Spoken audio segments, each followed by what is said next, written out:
want to get arrested. By the way, that is the way some people are saying the Starbucks idea. Not a good idea. I wouldn't do it.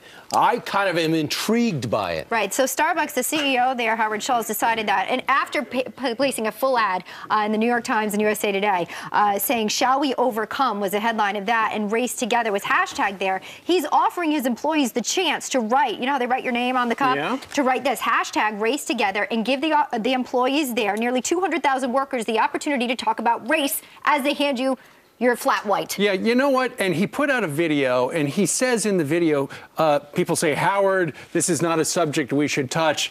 He's right. He says there's a race problem in this country, and this is part of the video right there. But what he wants the baristas to do, the people who make your $5 coffee, he wants them to slide the coffee to you, the person to pick it up, say, "Race together." What does that mean? Then the barista is going to say, "Well, there's a race problem in this country, and we really need to do better," and stuff like that. If you're in the business of getting coffee to people quickly and effectively, is it really a good idea to engage in a long race relations conversation while 30 people are behind you waiting for their double latte? Before someone's actually had a chance to get their caffeine in their system. Okay, so having said that, let's say this. Let's say you do have time. I know a lot of people that spend all day in a Starbucks. They'll talk to people, work on their laptop. We see it. And that's been an attraction. Right. Let's say you do have time.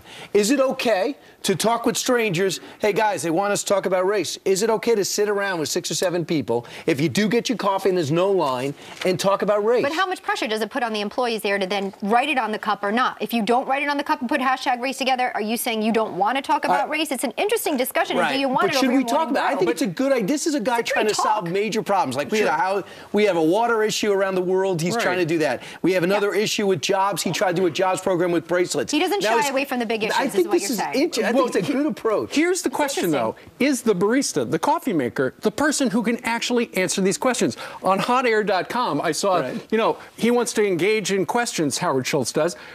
They would like to ask him these questions. This is just, there's a bunch of them, but say the person says, okay, let's talk about it. Why are incarceration rates for black men without a high school diploma 2 to 3 times higher than they are for whites with a similar educational background? The barista's going to answer that? Well, sometimes. Look, sometimes. You're assuming, too, that all these discussions go well, and we know that sometimes they don't. No, so does this, in fact, put the barista in a position of having a fiery debate with someone who is not caffeinated yet? We know we have some of the best conversations in the breaks. Am I right, guys? With the crew about the issues of the day. So if people can just relax a little bit and talk about things without getting their back up, maybe you need the format in a Starbucks. Go, hey, they want us to talk about it. It's a Saturday afternoon. My kid doesn't have to play ice hockey. Well, if there's only one guy there, maybe. But if there are 30 people waiting for the coffee, you got to go fast. After he put out this message, the internet exploded, and there were all sorts of tweets out there. So did our teleprompter explode, by Cameron Gray said this: let's all hashtag Race Together to Dunkin' Donuts for coffee. Sorry, Starbucks, I don't want to pay $5 for a lecture on race. But it doesn't be a lecture, it could be a forum. Amina says this: what I want to do, eat pizza, pay off my debt, hang out with Rihanna, talk about race at Starbucks. Yeah, that was number 886 on her list.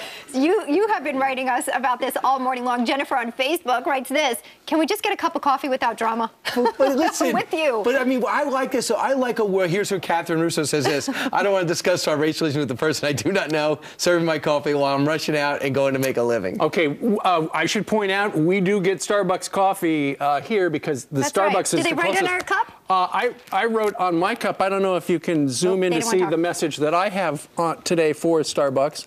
And it says simply... hashtag shut up and pour. Thank you. Oh. Well, I say thank you for the tea and coffee. You know, I just think it could put them in an interesting position, which might not always turn out well. I salute Howard Schultz. He's trying to make a difference while still making a lot of money off us. I give him credit for stirring up the conversation with the morning brew. Bring back the days we could talk about the Jeffersons and All in the Family and who made fun of race relations. I like those days. Caffeine first, then talk. Do you think it's a good idea or a bad idea? Email us friends@foxnews.com. Meanwhile, how does